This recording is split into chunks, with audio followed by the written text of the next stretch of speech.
Hello everyone. देखो आज की वीडियो में मैं तुम लोग को बताती हूँ कि बीटी कॉटन होता क्या है। एंड बीटी कॉटन ना, देखो सबसे पहली चीज़ ना ये क्या है, बीटी कॉटन एक पेस्ट रेसिस्टेंट प्लांट है। ठीक है, पेस्ट रेसिस्टेंट प्लांट क्या होता है, कैसे होता है, सब आगे बताती हूँ। अभी फ़िलहाल के लिए ये जान लो कि जो बीटी कॉटन है ये एक पेस्ट रेसिस्टेंट प्लांट है। अब देखो स्टार्ट करती हूँ। ठीक है, देखो कॉटन का प्लांट तुम लोगों ने देखा ही होगा आई गेस। तो जो कॉटन का प्लांट होता है ना, उसको ना एक इंसेक्ट है जो कि क्या करता है, डैमेज कर देता है, या तो फिर बोल सकते हो उसको खा जाता है, या उसके जो फ्लावर्स वगैरह ये सब मतलब ओवरऑल डैमेज कर देता है उसको। तो डैमेज कर देगा, अगर मान लो हमारे प्लांट को डैमेज हो रहा है तो हम लोग क्या करेंगे, हम लोग यही सोचेंगे, हम लोग यही चाहेंगे कि जो हमारा प्लांट है वो बहुत अच्छे से रहे। मतलब कि उसमें हम लोग कुछ कुछ ऐसी चीज़ें ऐड ऑन कर देंगे, या फिर उसको एक ऐसा रेसिस्टेंट बना देंगे उस पर्टिकुलर चीज़ के थ्रू जिसके जिसके चलते वो जो है उसको परेशानी हो रही है। तो वैसे ही यहाँ पे क्या है, बैक्टीरिया है, वो है बैसिलस thuringiensis। एंड जो इंसेक्ट डैमेज कर रहा है कॉटन के जो प्लांट है उसको, उसका नाम है कॉटन बॉलवॉर्म। ठीक है, अब देख लो हम लोग को जब हमारी जो कॉटन का प्लांट है उसको दिक्कत हो रही है, तो अगर उसको दिक्कत हो रही है तो हम लोग क्या करेंगे, उसके लिए कुछ यूज़फुल चीज़ ही करेंगे। तो यूज़फुल चीज़ में से तुम्हारे लिए ये आएगा कि हम लोग उसको बना लेते हैं पेस्ट रेसिस्टेंट। तो हम लोग ना उसको अगर पेस्ट रेसिस्टेंट बनाएंगे तो उसके लिए हम लोग को उसको बीटी कॉटन बनाना पड़ेगा। जो नॉर्मल कॉटन का प्लांट है उसको बीटी कॉटन में कन्वर्ट करना पड़ेगा। अब बीटी कॉटन में कन्वर्ट कैसे करते हैं, आई टेल यू। देखो देखो हम लोग क्या करेंगे, सबसे पहले जो कॉटन है उसका डीएनए ले लेंगे। ठीक है, इसके पहले वाले जो चैप्टर है बायोटेक्नोलॉजी का, जो प्रिंसिपल एंड प्रोसेस वाला चैप्टर, उसमें ना तुम लोगों ने ये चीज़ बहुत अच्छे से जान ली होगी कि इसको रिकॉम्बिनेंट डीएनए कैसे बनाते हैं किसी भी चीज़ का।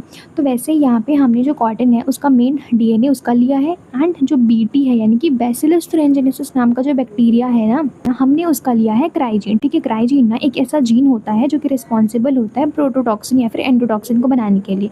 मैं सब बताती हूँ आगे। ठीक है, पर फिलहाल के लिए ये सुनो कि जो बीटी यानी कि बैसिलस thuringiensis है उसका क्राइजीन निकाला है हमने। एंड जो कॉटन है उसका लिया है हमने डीएनए।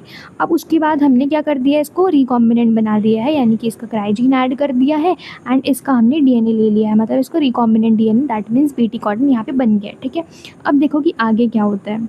देखो मैंने तुमको स्टार्टिंग से ही बताया था कि एक इंसेक्ट होता है जिसका नाम होता है कॉटन बॉलवॉर्म, जो कि डैमेज करता है कॉटन के प्लांट को। तो हमने ना कि एक नई चीज़ की, दैट मीन्स हमने ना जो कॉटन का प्लांट है उसको पेस्ट रेसिस्टेंट बना दिया। दैट मीन्स यहाँ पे ये जो इंसेक्ट है उसके रेजिस्टेंट बना दिया उसको। तो उसमें हमने ना बीटी कॉटन उसको कन्वर्ट कर दिया। उसको इंसेक्ट ना जब कॉटन को खाने आएगा तो कॉटन तो भाई यहाँ पे अब बीटी कॉटन बन गया है, बीटी नया वर्ड ऐड हो गया उसमें। दैट मीन्स कि मतलब कि यहाँ पे उसमें क्राइजीन आ गया है। तो अब जब देखो होगा ये कि जब ये जो इंसेक्ट है ये कॉटन को खाना चाहेगा ना, तो इसके अंदर क्राइजीन आ जाएगा। ठीक है, जब ये इसको खाएगा यानी कि कॉटन को, बीटी कॉटन को खाएगा ना ये इंसेक्ट, अब इसमें आ जाएगा तुम्हारा क्या, क्राइजीन। अब देखो क्राइजीन ना होता ये है कि जो क्राइजीन होता है, सबसे पहली चीज़ ये इंपॉर्टेंट है तुम्हारे लिए कि क्राइजीन क्या बनाता है। तो क्राइजीन ना प्रोटोटॉक्सिन बनाता है, या तो फिर उसी का बोल सकते हो कि एंडोटॉक्सिन बनाता है। एंड यही जो दोनों प्रोटीन है ना ये बनते तो देखो क्राइजीन बनाता है। एंड जब ये क्राइजीन बनाता है तो ये जो क्राइजीन है वो किसके अंदर रहता है भाई, बैसिलस thuringiensis नाम की बैक्टीरिया के अंदर रहता है। तो ये जो बीटी है यानी कि बैसिलस thuringiensis, ये प्रोटोटॉक्सिन और एंडोटॉक्सिन को ना अपने अंदर बना के रखता है।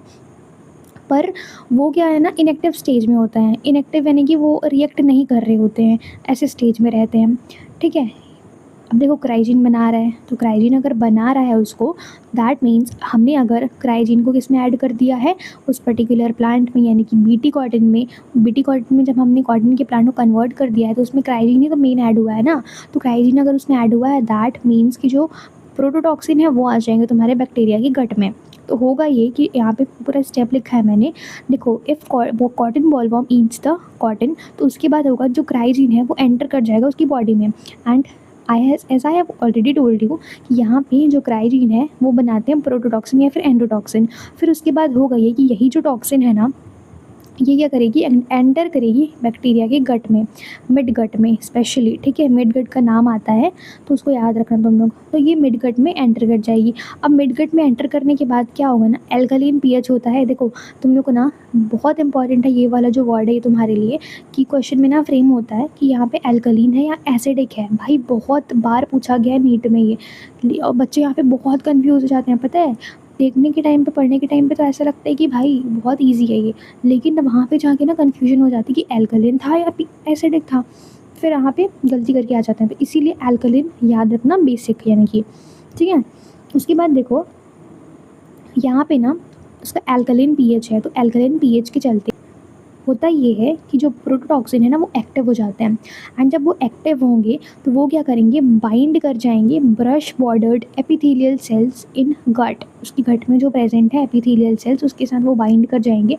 एंड जब वो बाइंड करेंगे ना तो पता है क्या होगा, वो क्या कर देंगे, स्पोर्स क्रिएट कर देंगे। किसके अंदर स्पोर्स क्रिएट हो जाएगा, तुम्हारे इंसेक्ट यानी कि जो तुम्हारा कॉटन बॉल वॉर्म है ना उसके अंदर तुम्हारा जो पोर्स हैं वो छोटे छोटे क्रिएट हो जाएंगे, एंड फिर जो गट है वो स्वेल कर जाएगा, एंड स्वेल करने के बाद होगा ये कि जो सिंपली जो कॉटन बॉल वॉर्म है वो मर जाएगा, यानी कि यहाँ बेचारा रो रहा है, उसकी डेथ हो गई। ठीक है, अब देखो कुछ इंपॉर्टेंट पॉइंट्स हैं जो कि इम्पॉर्टेंट है यहाँ पे। देखो कि नोट पॉइंट में सबसे पहला पॉइंट ये है कि the choice of क्राइजीन depends upon the paste and the plant, दोनों के ऊपर डिपेंड करता है कि किस तरीके का हम लोग क्राइजीन ले रहे हैं। ठीक है, जैसे कि genes for the cotton bollworm के लिए क्राई 1 AC लिया जाता है एंड क्राई 2 AB लिया जाता है। कॉर्न बोरर के लिए क्राई 1 AB लिया जाता है। जस्ट लाइक दैट एक इंपॉर्टेंट पॉइंट यहाँ पे और भी है कि जो बीटी है ना it is harmful for variety of insects, जैसे कि लेपिडोप्टेरॉन्स हो गया, सीलियोप्टेरॉन्स हो गया, डिप्टेरेंस हो गया, इन तीनों के लिए भी ना, अब इन तीनों में बहुत सारे अलग अलग इंसेक्ट भी आ जाएंगे, इन सब के लिए सारा का सारा जो है ये क्या है, हार्मफुल है, यानी कि बोल सकते हो कि हाँ हार्मफुल है। ठीक है, लेपिडोप्टेरेंस में आ जाएंगे टबैको बर्ड वॉर्म, ठीक है, आर्मी वॉर्म हो गया, कॉर्न बोरर हो गया, यहाँ पे कॉटन बॉल वॉर्म हो गए, सीलियोप्टेरेंस में तुम्हारे बिटल्स हो गए, डिप्टेरेंस में तुम्हारे मस्किटोज एंड फ्लाइज हो गए। तो ऐसा तुम्हारा कुछ कुछ पूरा यहाँ पे था। This was all about your BT cotton. That's it for today's video. Thank you so much for watching. Bye bye.